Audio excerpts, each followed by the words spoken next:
قصہ ہے کہ ہر زمانے میں رہا خارجی فتنے، خارجی دشمن جو ہوتے ہیں ان سے زیادہ خطرہ اور نقصان نہیں ہوتا جتنا نقصان داخلی فتنوں سے اور داخلی دشمنوں سے، یعنی اندرونی دشمن سے جتنا نقصان ہوتا ہے باہر کے دشمن سے اتنا نقصان نہیں ہوتا۔ مثال کے طور پر آپ تاریخ کا مطالعہ کریں، اسلام کی تاریخ کا، تو آپ کو پتہ چلے گا کہ سرکار دو عالم صلی اللہ علیہ وسلم کے زمانے میں منافقین تھے، کلمہ پڑھتے تھے، مسلمانوں میں گھسے ہوئے تھے، مسلمانوں میں گھسے ہوئے تھے اور اپنے آپ کو مسلمان کہتے تھے، ان سے بھی بڑا نقصان ہوا۔ منکرین زکات سرکار صدیق اکبر کے زمانے میں پیدا ہوئے، وہ بھی مسلمانوں میں گھسے ہوئے تھے، نماز پڑھتے تھے، روزہ رکھتے، سب کچھ کرتے تھے، زکات کا انکار کرنے لگے، لوگوں کو بہکانے لگے، نہ جانے کتنے لوگ مرتد ہو گئے صدیق اکبر کے خلافت کے زمانے میں، سرکار دو عالم صلی اللہ علیہ وسلم کے رسالے ظاہری کے بعد۔ تو یہ داخلی فتنہ۔ اسی طریقے سے حضرت مولائے کائنات شیر خدا کرم اللہ تعالیٰ وجہہ الکریم کا زمانہ آیا، خارجیوں نے، ناصریوں نے سر اٹھایا، سرکار مولا علی نے ان کا مقابلہ کیا اور ہزاروں لوگوں کو ان لوگوں نے گمراہ کر دیا اور دین سے پھیر دیا، بڑا نقصان ہوا۔ سرکار امام علی مقام امام حسین رضی اللہ تعالیٰ عنہ کا زمانہ آیا، یزید کوئی کھلا ہوا کافر نہیں تھا، یعنی کہ یہ کہ اپنے آپ کو مسلمان نہ کہتا ہو، مسلمان کہتا تھا، نماز پڑھتا تھا، ہے نا، اپنے آپ کو اسلامی بادشاہ ثابت کرنا چاہتا تھا، مگر امام علی مقام کا احسان ہے کہ انہوں نے پردہ ہٹا دیا اور ایسا خط امتیاز کھینچ دیا کہ قیامت تک کے لیے ایک مثال قائم کر دی کہ قیامت تک کوئی بھی ایسا آدمی صلح کلیت لے کر کے ابھرے گا، امام علی مقام کی تاریخ بتا کر کے غلام حسین بتا دے گا، جب امام حسین نے کربلا کے میدان میں یزیدیوں سے سمجھوتا نہ کیا تو پھر آج سمجھوتا کیسے ہو سکتا؟ اگر حسینی ہوگا تو سمجھوتا نہیں کرے گا۔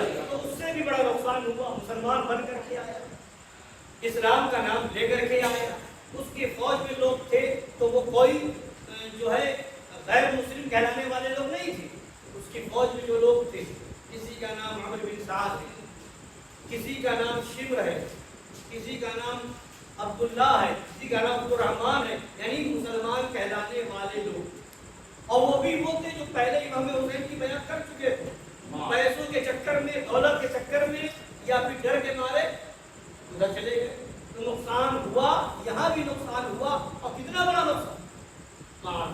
سرکار دو جہاں صلی اللہ علیہ وسلم کا پیارا خاندان، سرکار دو جہاں صلی اللہ علیہ وسلم، آج آل رسول کوئی ہو، سید زادہ کوئی ہو تو ہم ادب و احترام کے لیے اپنے سروں کو جھکا لیتے ہیں، لحاظ کرتے ہیں، آل رسول ہیں، اتنی نسلوں کے بعد، اتنے پشتوں کے بعد ہے تو یہ عالم ہے، وہاں وہ بیچ میں صرف خاتون جنت ہے، پھر امام حسین،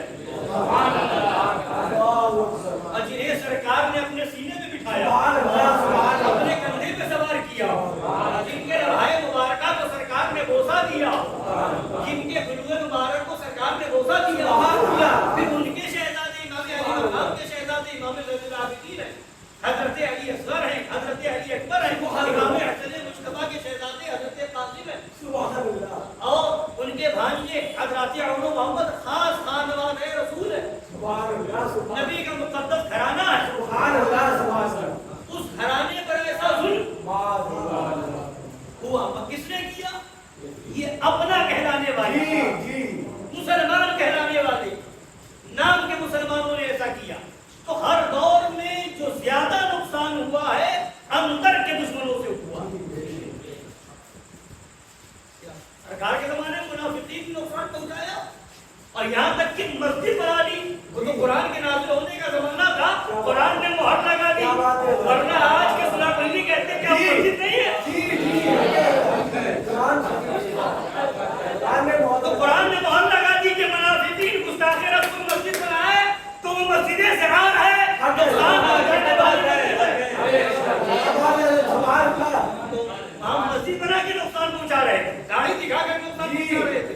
اس زمانے میں صدیق اکبر کے زمانے میں، منکرین زکات مولا علی کے زمانے میں پھر یہ خارجی پیدا ہو گئے، پھر بعد میں رافضی پیدا ہو گئے، محبت کچھ محبت اہل بیت کا نام لے کر کے آئے، کچھ محبت صحابہ کا نام لے کر کے آئے اور نقصان پہنچاتے رہے.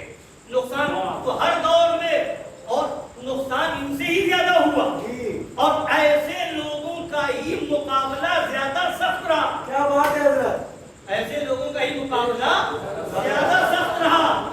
ایسے لوگوں کا مقابلہ جب کرنے چلے غلامان حسین تو لوگ کہتے ہیں یہ اپنوں کا رد کر رہا ہے. جی یہ اپنوں کیا بات ہے؟ رد نہ کرو تو بھی مجرم، جی رد نہ کرو تو شریعت کی نظر میں مجرم، جی اور رد کر دو تو لوگ کہیں یہ اپنوں ہی کو نہیں چھوڑتے، یہ اپنوں ہی کا رد کرتے ہیں. تو یہ مگر جو حق ہے اسے حق بتایا جائے، سچ ہے اسے سچ بتایا جائے. رافضی بھی آئے تو اپنے بن کر کے آئے. اسلام کے اندر نبی نے فرمایا تھا کہ 73 فرقے ہوں گے، ہے نا، مسلمان کہلانے والے جو ہوں گے 73 فرقے ہوں گے، سب جہنمی ہوں گے سوائے ایک.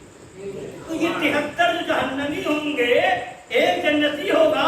یہ 73 جو نقصان پہنچائیں گے تو ایک کو پہنچائیں گے، 73 جو نقصان پہنچائیں گے ایک کو وہ سب جہنمی ہے، ایک جنتی ہے، تو نقصان ادھر ہی پہنچائیں گے نا. الکفر ملت واحدہ، کفر کا ایک ملت ہے. کیا بات ہے نا، یہ سب نقصان پہنچائیں گے. تو آج منظر دیکھیے، آج حالات دیکھیے.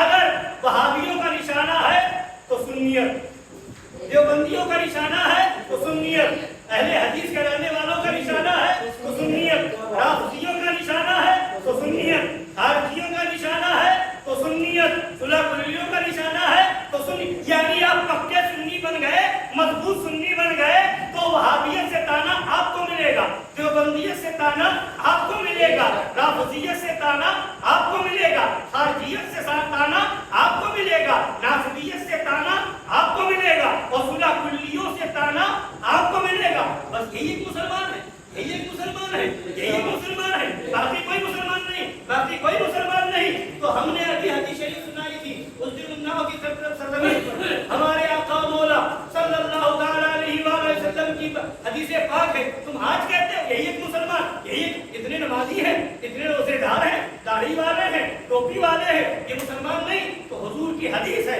نبی فرماتے ہیں یاتی علی الناس زمان، لوگوں پر ایک زمانہ ایسا آئے گا، سیاتی علی الناس زمان، لوگوں کے اوپر ایک زمانہ ایسا آئے گا، یصلی فی المسجد، یصلی فی المسجد 1000 رجل وزیادۃ،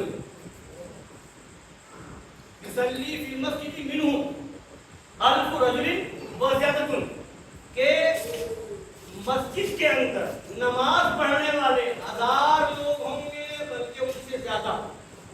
مسجدوں میں نمازی ہزاروں کی تعداد میں ہوں گے.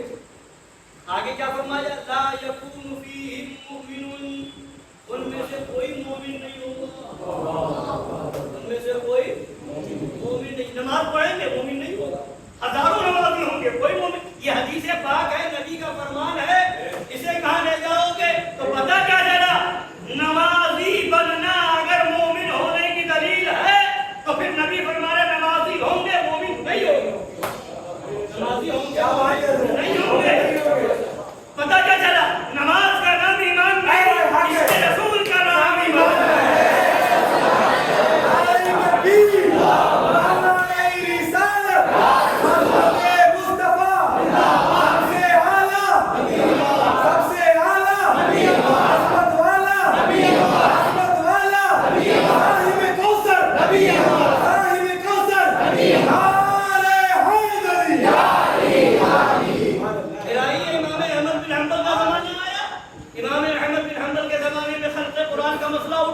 تو یہ مسئلہ اٹھانے والے کہ قرآن مخلوق ہے کہ نہیں، قرآن مخلوق ہے یا نہیں، تو یہ مسئلہ اٹھانے والے اور اس پر دلیلیں دینے والے نئے مسلم نہیں تھے، یہ مسلمان کہلانے والے تھے، اور اس میں بھی پڑھے لکھے کہلانے والے تھے، مولوی تھے، عالم تھے. دلیل کون دے رہا؟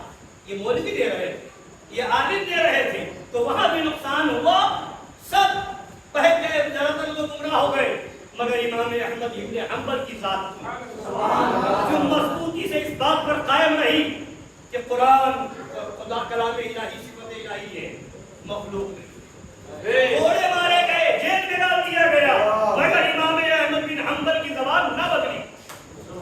اسی طریقے سے فتنے اٹھتے گئے آپ کے اس ہندوستان کی سرزمین پر۔ اکبر نے اپنے آپ کو مسلمان کہتا تھا، ایک نیا دین بنایا، نام رکھا دین الہی، نام رکھا دین الہی، اور اس کے بعد اس کو منوانے کی کوشش کی گئی، مگر مجدد الف ثانی کھڑے ہو گئے۔ لوگوں نے مان لیا، بہت سے مولوی گمراہ ہو گئے، بادشاہ کے چکر میں گمراہ ہو گئے، مگر مجدد الف ثانی قائم رہے۔ جیل میں جانا تو گوارا کیا، مگر اکبر کے بنائے ہوئے دین کو قبول نہ فرمایا۔ اسی سرزمین دلی پر مولوی اسماعیل دہلوی اٹھا، اس نے بھی قرآن کا نام لیا، حدیث کا نام لیا، حدیثیں پڑھ پڑھ کے لوگوں کو سنانے لگا، قرآن کی آیتیں پڑھ کر کے سنانے لگا، لوگوں کو گمراہ کرنے لگا۔ علامہ فضل حسین آبادی نے جواب، خود اسماعیل دہلوی کے خاندان کے لوگ علماء حق جو تھے، اسماعیل دہلوی کے سگے چچا حضرت شاہ عبدالعزیز محدث دہلوی رضی اللہ عنہ اس کے مخالف ہوئے، اس کا رد فرمایا، اپنے بھتیجوں کو حکم دیا کہ اس کا رد کرو۔ اسماعیل دہلوی کا رد کیا گیا، شاہ مخصوص اللہ دہلوی نے رد کیا۔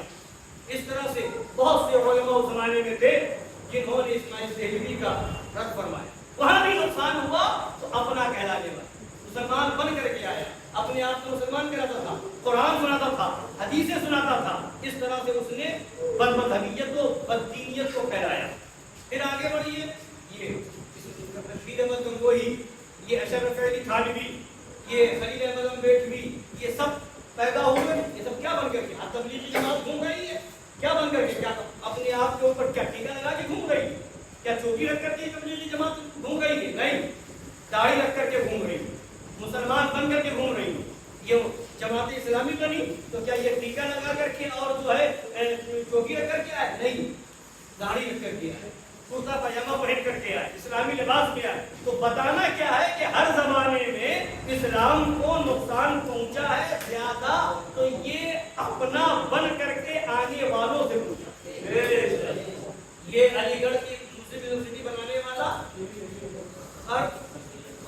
خر سید ہے، خر سید علی گڑھی، یہ جو تھا یہ کیا، اسی نے نیچری بنایا، نیچریت کی بنیاد اسی نے رکھی۔ اس نے فرشتوں کا انکار کر دیا، اس نے جنت کا انکار کر دیا، دوزخ کا انکار کر دیا، تو نقصان۔ اور آج بھی لوگ اس کا گیت گا رہے ہیں کہ بڑا محسن تھا معاذ اللہ رکھا، قرآن کی تفسیر کے نام پر تفسیر قرآن لکھی اور اس کے بعد آیتوں کا مطلب اپنی مرضی سے گڑ گڑ کے معنی بدلتا رہا اور بددینیت پھیلائی، لادینیت پھیلائی۔ تو یہ نیچریت کا بانی یہی خر سید ہے علی گڑھی۔ تو یہ آج بھی لوگ اس سے متاثر ہو رہے ہیں، مسلمان کہلانے والے اس کے جال میں پھنس رہے ہیں۔ بہت قابل آدمی تھا، بڑا احسان کیا ہے، ایسا لیکن نقصان جتنا ہوا ہے زیادہ یہ مسلمان بن کر کے آنے والوں سے۔ آج کے زمانے میں علماء حق نے اعلیٰ حضرت سرکار سے لے کر کے آج تک علماء حق نے وہابیت سے لوگوں کو آگاہ کیا، دیوبندیت سے لوگوں کو آگاہ کیا، رافضیت و قادیانیت سے لوگوں کو آگاہ کیا۔ لوگ بچنے لگے، ابھی زیادہ بہت مکمل طور سے ہر طریقے سے بچ بھی نہ پائے تھے کہ بیچ میں صلح کلیت آ گئی۔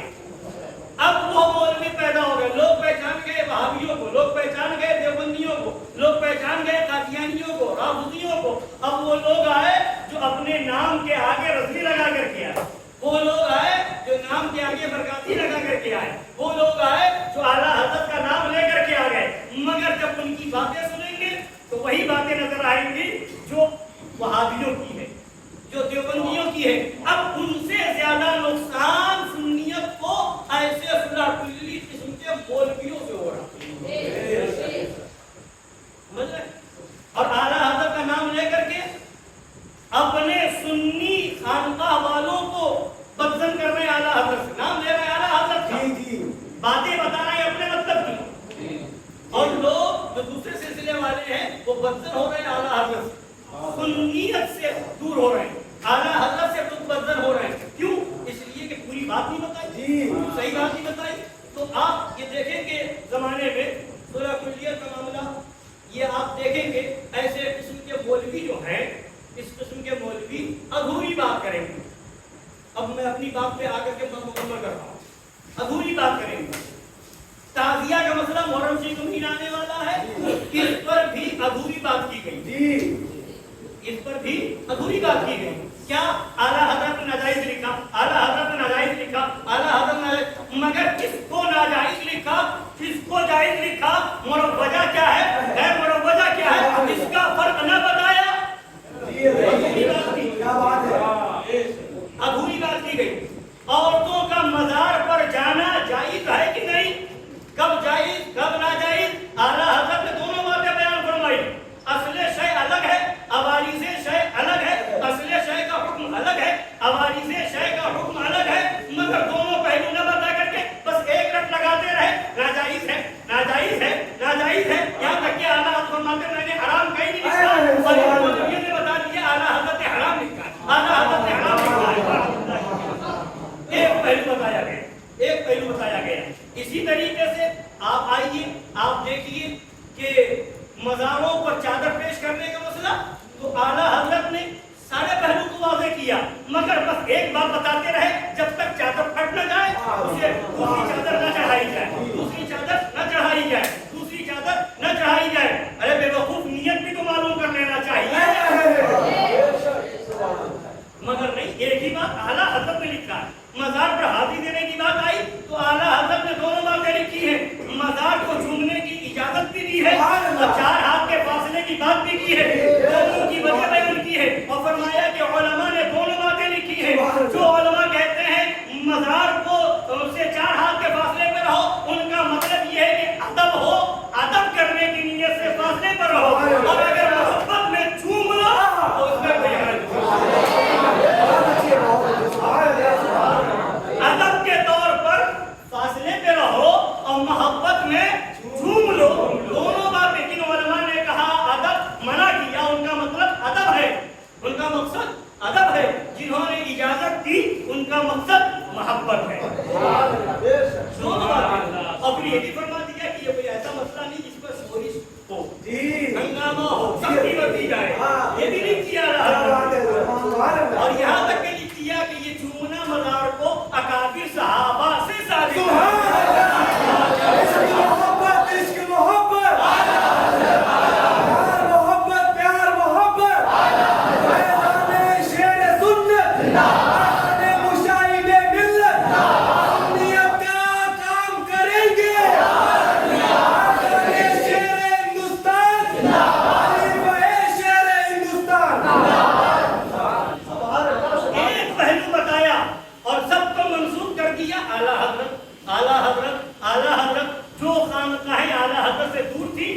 بدزن ہو گئی اور دور ہو گئی. اور ان لوگوں نے سنیوں کو سنیوں سے لڑوایا.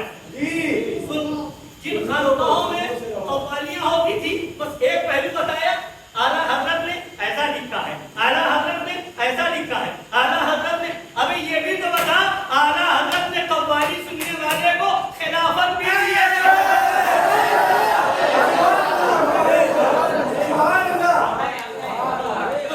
اب صرف ایک بات لے کر کے چلاتے رہے تعزیہ حرام ناجائز. جن خانقاہوں میں تعزیہ داری ہوتی تھی وہ خانقاہ اعلیٰ حضرت سے دور. اعلیٰ چادر چڑھانا اعلیٰ حضرت نے منع کیا ہے، بوسہ دینا چومنا منع کیا ہے. یہی بات چلاتے رہے تو لوگ خانقاہ والے، چومنے والے، مزاروں پہ چادر پیش کرنے والے، یہ مجاور حضرات جہاں خدمت میں درگاہوں پہ رہتے وہ سب اعلیٰ حضرت سے برتن ہو گئے. کیا انہوں نے اور برتن ہو رہے اعلیٰ حضرت سے، نام استعمال کیا اعلیٰ حضرت کا. اسی طریقے سے جن خانقاہوں میں قوالی ہوتی تھی وہ خانقاہ والے دور ہو گئے، اس لیے کہ انہوں نے یہی رٹ لگایا کہ جو ہے حرام ہے، حرام ہے، حرام ہے. مگر یہ کبھی نہیں بتایا حلال لأہلہ و حرام لغیرہ. یہ بھی تو بتاؤ. اعلیٰ حضرت نے خلافت دی، یہ بھی تو بتاؤ. مگر نہیں بتایا تو وہ ایسے لوگ بھی دور ہوتے چلے گئے.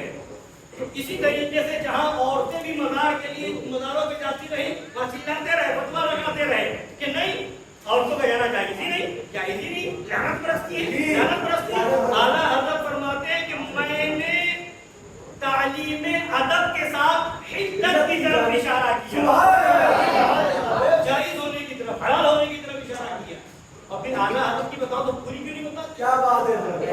نہیں بناتے. اسی طریقے سے اعلیٰ حضرت کے نام کو استعمال کیا اور سنیت میں اختلاف پیدا کیا. اس خانقاہ کو اس خانقاہ سے دور کیا, اعلیٰ حضرت سے برتر کیا. لوگ یہ سمجھتے رہے کہ بس اعلیٰ حضرت ہی کا سب کیا ہوا معاذ.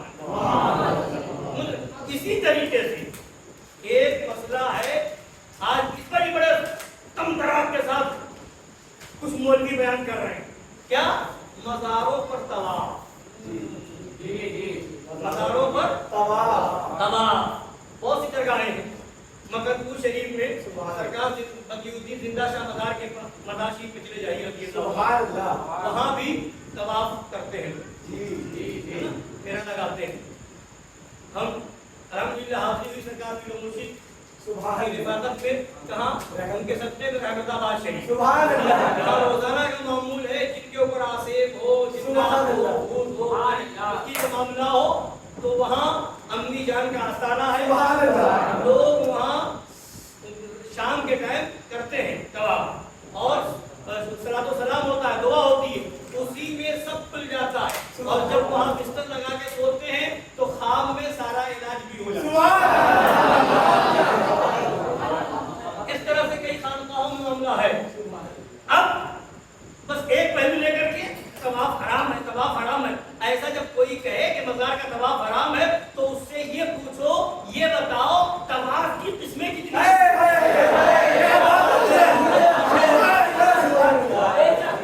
اسے طواف کی قسمیں معلوم نہیں ہوں گی.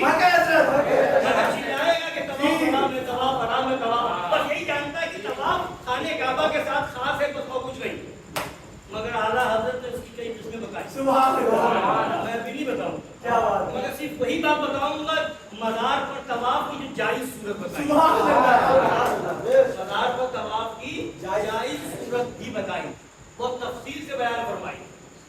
تو آج یہ فتویٰ سنانے آیا تاکہ لوگوں کو ہر پہلو معلوم ہو, اعلیٰ حضرت کی تعلیمات لوگوں کے ذہن میں آئے. یہ نہیں کہ بس حرام ہے ناجائز ہے, حرام ہے ناجائز ہے. درود پاک پڑھیے.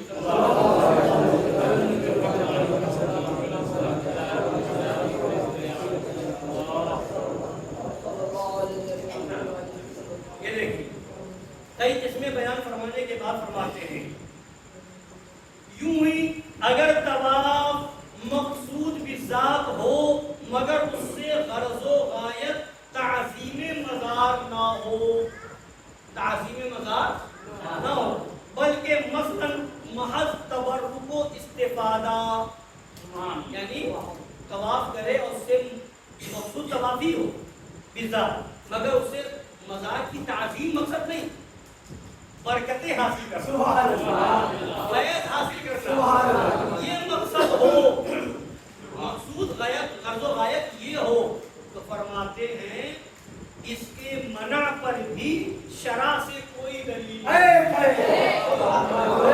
اسی کو طواف استفاضہ کہتے ہیں. طواف استفاضہ صرف خانے کعبہ کے ساتھ خاص نہیں ہے, اور جگہ بھی یہ طواف ہو سکتا ہے. اس کو طواف استفاضہ فیض حاصل کرنے کے لیے, استفاضہ فیض حاصل کرنے کے لیے. تو اب یہ پورا فتویٰ سنیے, بلکہ تفصیلی فتویٰ ہے, اور بھی کئی دلیل ثابت فرمایا راز نے, مگر جو ضرورت کی چیز ہے وہ پڑھ کے سنا رہا. فرماتے یوں ہی اگر طواف مقصود بذات ہو مگر اس سے غرض و غایت تعظیم مزار نہ ہو بلکہ مثلا محض تبرک و استفادہ تو اس کے منع پر بھی شرع سے کوئی دلیل نہیں. اب سنیے, مزار انور حضور سید اطہر صلی اللہ علیہ وسلم پر تو ثابت ہے کہ روزانہ صبح کو 70,000 فرشتے نازل ہوتے ہیں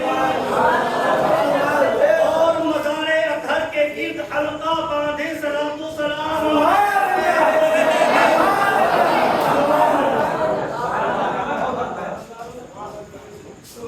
شام کو وہ بدل دیے جاتے ہیں اور 70,000 اور آتے ہیں. صبح تک ماہ رسالت پر حالہ ہو کر عرض صلاۃ و سلام کرتے ہیں. اور ظاہر ہے کہ ہر گلیرا رنگوں طرح ہر پھول کا ایک نیا رنگ اور جداگانہ خوشبو ہے. محبوبان خدا کے مقام متفاوت ہوتے ہیں.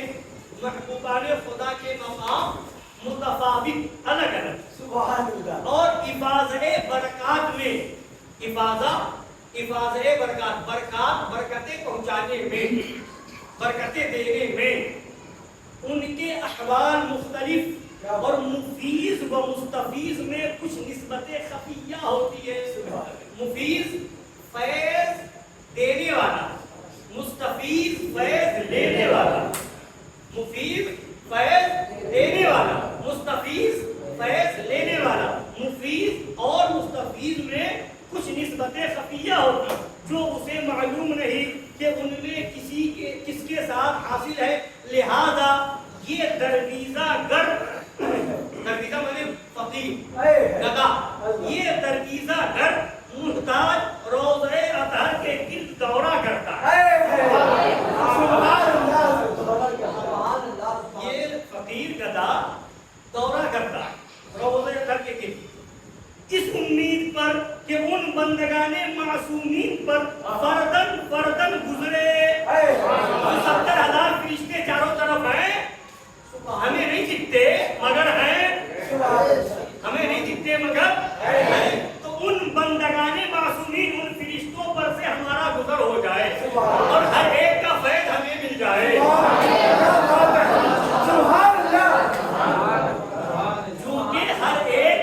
چونکہ ہر ایک فرشتے الگ شان رکھتے ہیں, ہر ایک کی برکت الگ ہے, رنگ برنگ کی خوشبو ہے, ہر پھول کی خوشبو الگ ہوتی ہے نا.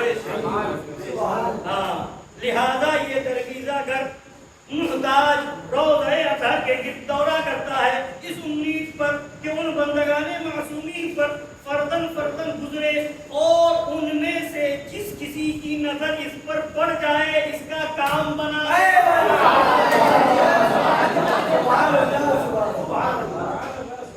ان میں سے, ان فرشتوں میں سے جس کسی کی نظر اس پر پڑ جائے اس کا کام بنا دے.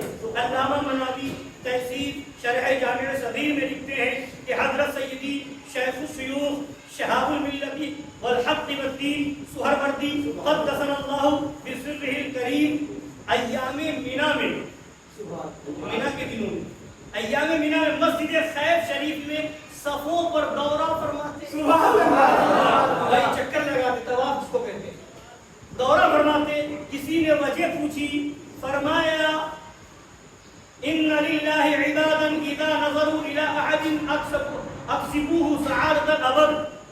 فرمایا اللہ کے کچھ بندے ہیں کہ جب ان کی نگاہ کسی پر پڑ جاتی ہے اسے ہمیشہ کی سعادت عطا فرماتی ہے. میں اس نگاہ کی تلاش میں دورہ کرتا ہوں. اللہ کے کچھ بندے ہیں کہ جب ان کی نگاہ کسی پر پڑ جاتی ہے اسے ہمیشہ کی سعادت عطا فرماتی ہے. میں اس نگاہ کی تلاش میں دورہ کرتا ہوں. تو فرماتے تو یہ تعرض نفحات رحمت اللہ ہوا. سبحان اللہ. نفحات مطلب خوشبو, تعرض میں حاصل کرنا, رحمت اللہ اللہ کی رحمت, اللہ کی رحمت کی خوشبوؤں کو حاصل کرنا. تو یہ دورہ کرنا, طواف کرنا, یہ تعرض نفحات رحمت اللہ ہوا جس کا خود حدیث میں حکم ہے. اولیاء کرام وارثان سرکار رسالت ہیں. سبحان اللہ. بے شک اولیاء کرام سرکار دو جہاں وسلم کے وارث ہیں. سبحان اللہ. اور وہاں ملائکہ ہوتے ہیں سرکار کے روضے پر, اس پر یقین ہے. حدیث پاک ہے 70,000 صبح 70,000 شام. اور یہ ان کے وارث. تو فرماتے ممکن کہ ملائکہ ان کے مزارات کے گرد بھی ہوں. سبحان اللہ. ممکن ہے کہ ولیوں کے مزاروں کے گرد بھی ملائکہ ہوں, ہے نا. اور ایسے امور میں علم درکار نہیں. کیا بات ہے, کیا بات ہے. یقین کرونی کہ معلوم ہو کہ ہے کہ نہیں. ممکن ہے کہ ہو, اتنا ہی کافی. تعرض نفحات کی شان ہی یہ ہے کہ شاید ولعل ما ھذا مزارات اولیاء کرام ہر جانب سے، مزارات اولیاء کرام ہر جانب سے، چاروں طرف سے، ممر اقدام صلحائے عظام ہوتے ہیں۔ ممر کہتے ہیں گزرنے کی جگہ، اقدام قدم کی جمع، یعنی نیک بندوں کے گزرنے کی جگہ، چاروں طرف جگہ ہے، یہ نیک بندوں کی گزرگاہ ہے نا۔ ممر اقدام صلحائے عظام ہوتے ہیں۔ سیدنا عیسیٰ علی نبینا الکریم علیہ الصلوۃ والتسلیم سے عرض کی گئی کہ حضور ایک جگہ قیام کیوں نہیں فرماتے، شہروں جنگلوں دورے کیوں فرماتے؟ فرمایا عیسیٰ علیہ السلام نے فرمایا اس امید پر کہ کسی بندے خدا کے نشان قدم پر قدم پڑ جائے تو میری نجات ہو جائے۔ نبی عیسیٰ علیہ السلام العزم پیغمبروں میں فرماتے ہیں کسی بندے خدا کے نشان قدم پر قدم پڑ جائے تو میری نجات ہو جائے۔ جب نبی اللہ و رسول اللہ کے خمسہ العزم میں ہیں صلوات اللہ وسلام علیہ، ان کا یہ ارشاد تواضع ہے تو ہم سخت محتاج ہیں، ہم سخت محتاج ہیں۔ علاوہ بری یہ یہاں ایک نقطہ دقیقہ اور ہے، وما یلقاها الا ذو حظ عظیم۔ چاروں طرف طواف کرنے میں مزار اولیاء کرام کے ایک اور نقطہ، سبحان اللہ، یہ تو آپ نے سن لیا نا، شیخ شاہب نے سہروردی کا بتا دیا، حضرت عیسیٰ علیہ السلام کا بتا دیا، اور اس سے پہلے تو تفصیلی مختصر سنا رہا ہوں، اس سے پہلے خود قرآن و حدیث سے اعلیٰ حضرت دلیلیں دی ہیں۔ جس کو تفصیلی فتویٰ دیکھنا ہو، پڑھنا ہو، سننا ہو، وہ بات جا کے سن سکتا ہے، اور حوالہ ابھی نہیں بتا رہا ہوں تاکہ یہ جو چلا رہے ہیں حرام حرام حرام چلا ہے وہ ڈھونڈے۔ کیا بات ہے؟ شریعت مطہرہ، اب یہ نقطہ دقیقہ فرماتے ہیں، شریعت مطہرہ نے انسان کے سر سے پاؤں تک جمی جہاد میں جدا جدا احکام رکھے ہیں۔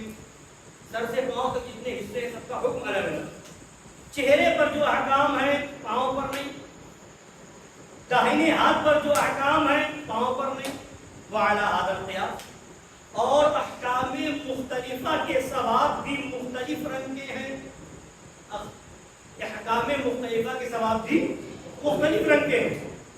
یوں ہی سر سے پاؤں تک جملہ جوارح میں معاصی جدا جدا ہیں، اوپر سے نیچے تک ہر ایک کا گناہ بھی الگ الگ، ہاتھ کا گناہ الگ، پیر کا گناہ الگ، آنکھ کا گناہ الگ، کان کا گناہ الگ، ہر ایک جوارح کے معاصی بھی جدا جدا ہے، الگ الگ، اور ہر معصیت ایک جدا رنگ کا مرض ہے، ہر گناہ جو ہے ایک جدا رنگ کا مرض ہے، اور ہر مرض کا علاج اس کی ضد سے ہے، ہر مرض کا علاج اس کی ضد سے ہے۔ تو یہ مریض معاصی، یہ مریض معاصی اس سراپا مجموعہ برکات کے گرد دورہ کرتا ہے، وہ سراپا برکتیں، ادھر سراپا گناہ، وہاں دورہ کرتا ہے کہ اس کے ہر عضو و ہر جہت کی رنگ برنگ برکات سے فیض لے اور اپنے ہر عضو و ہر جہت کا مرض دور کرے۔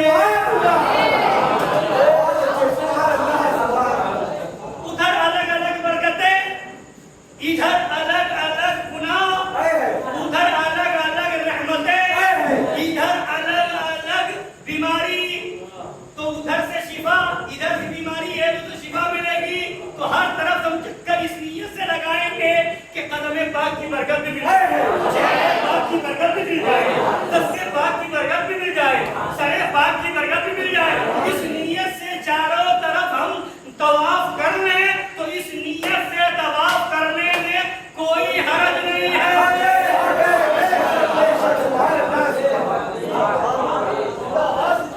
اب اس کو نظر میں رکھیے اور پھر اعلیٰ حضرت کے بھائی استاد زمن کا شعر سنیے، فرماتے طواف روضہ مولا پہ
اس طرح کی چیزوں پر تم تقریریں کر رہے ہو اور اس کے بعد تمہاری تقریروں سے وہ دیوبندی وہابی سنیوں کو بہکا رہے ہیں.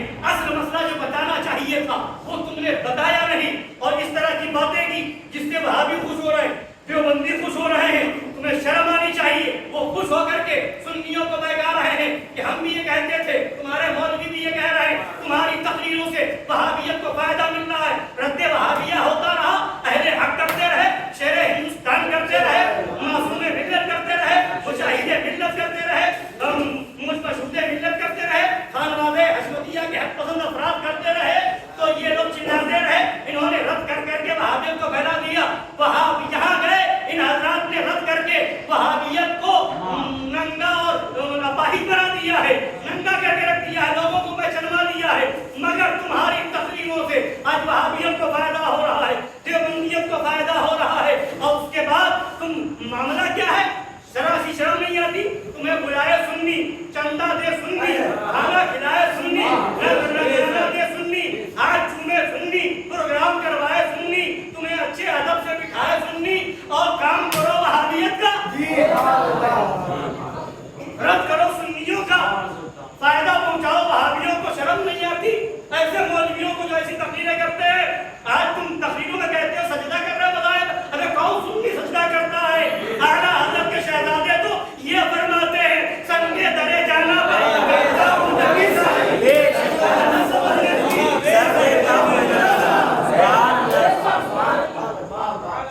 وہاں تو رد کرے مفتی اعظم سجدہ نہ سمجھ. آج مولوی مولوی کہہ رہا ہے سجدہ کر رہے, کوئی سجدہ نہیں کرتا. یہ تو نظرانی مصر پیش کرتا ہے. طواف نہیں کرتے. طواف مطلب وہ جو خانے کعبہ میں ہوتا وہ نہیں, یہاں تو برکتیں حاصل کرتے ہیں.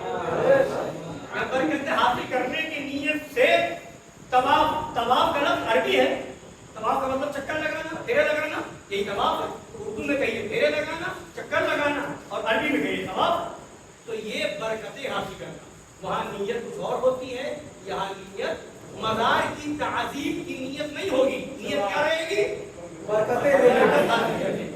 فیض حاصل کریں. اس نیت سے آپ چاروں طرف گھومیں, ہر طرف کی برکتیں لیتے رہیں. یہ اعلیٰ حضرت نے ہمیں فتویٰ دیا. تو اعلیٰ حضرت کا نام لے کر کے صحیح مسئلہ بتاؤ, صحیح مشن بتاؤ, صحیح تعلیمات اعلیٰ حضرت کو لوگوں میں عام کرو. مگر اعلیٰ حضرت نے جن کا سختی سے رد کیا, ان کا نام تمہاری زبان پہ نہیں آتا. جن کا اعلیٰ حضرت نے شدت سے رد کیا, ان کا نام لیتے ہوئے تمہاری ہوا نکلتی. اور جن مسئلوں کو اعلیٰ حضرت نے کئی پہلوؤں سے بیان فرمایا, صحیح جائز بھی ناجائز بھی, تو وہاں پر ہوتا, اگر یہ ہوتا بھی ہے تو تمہیں تو یہ چاہیے تھا کہ مسلمانوں کو بتا دے کہ نیت یہ رکھنا کہ مزار کی تعظیم نیت میں نہ ہو, فیض حاصل کرنے کی نیت ہو. صحیح مسئلہ بتا کر کے لوگوں کو غلطی سے بچا لو.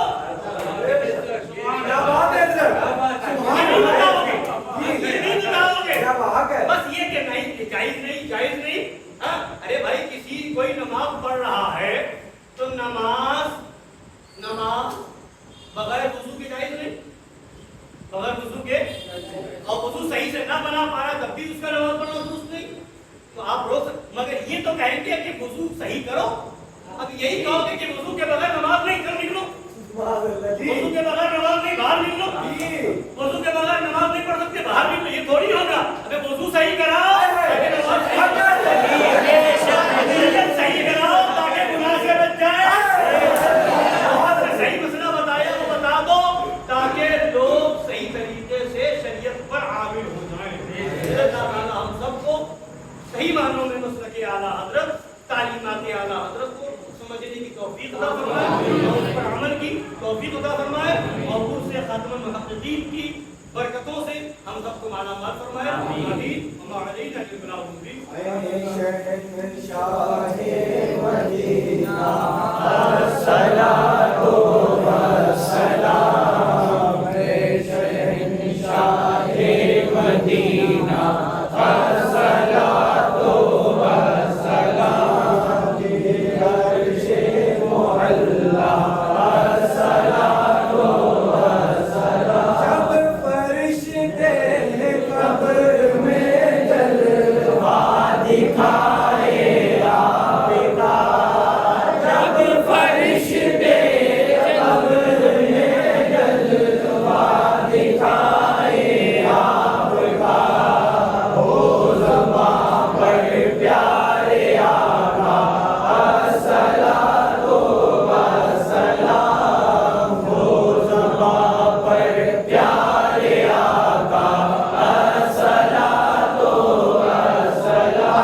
حضرت عیسیٰ تلک سارے نبیوں نے پڑھا ہے الصلاۃ والسلام، سارے نبیوں نے پڑھا ہے الصلاۃ والسلام، حبلی امتی کہتے ہوئے پیدا ہوئے، رب حبلی امتی کہتے ہوئے پیدا ہوئے، حق نے فرمایا کہ بخشا الصلاۃ والسلام، حق نے فرمایا کہ بخشا الصلاۃ والسلام، وہ سنی ہوں جمیلِ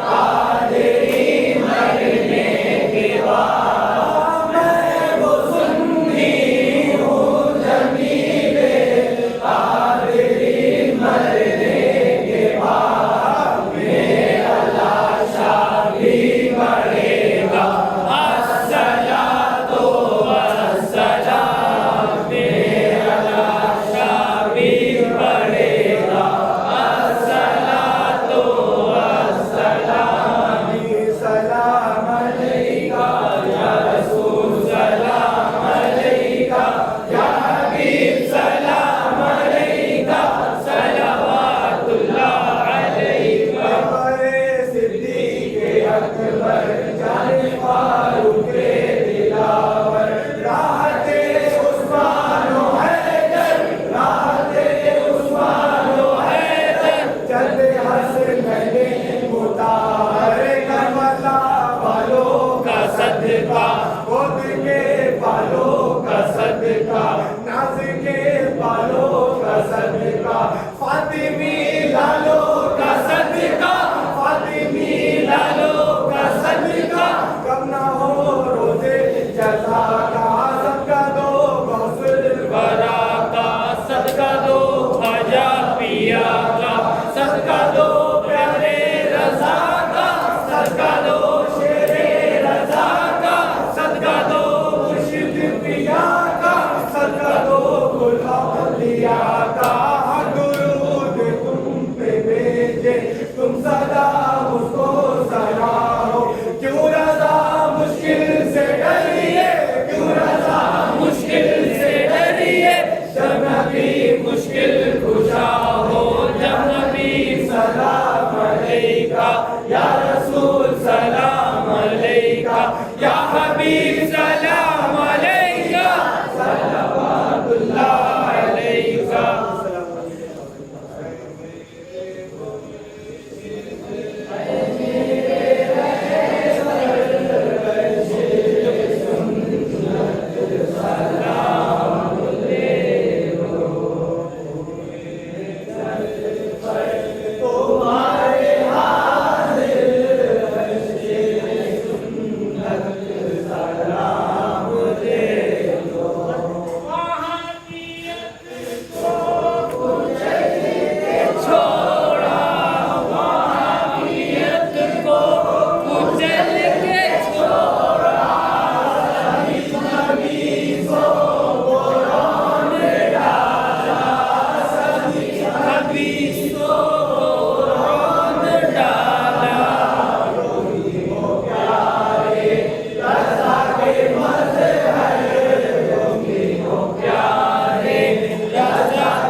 سلام کی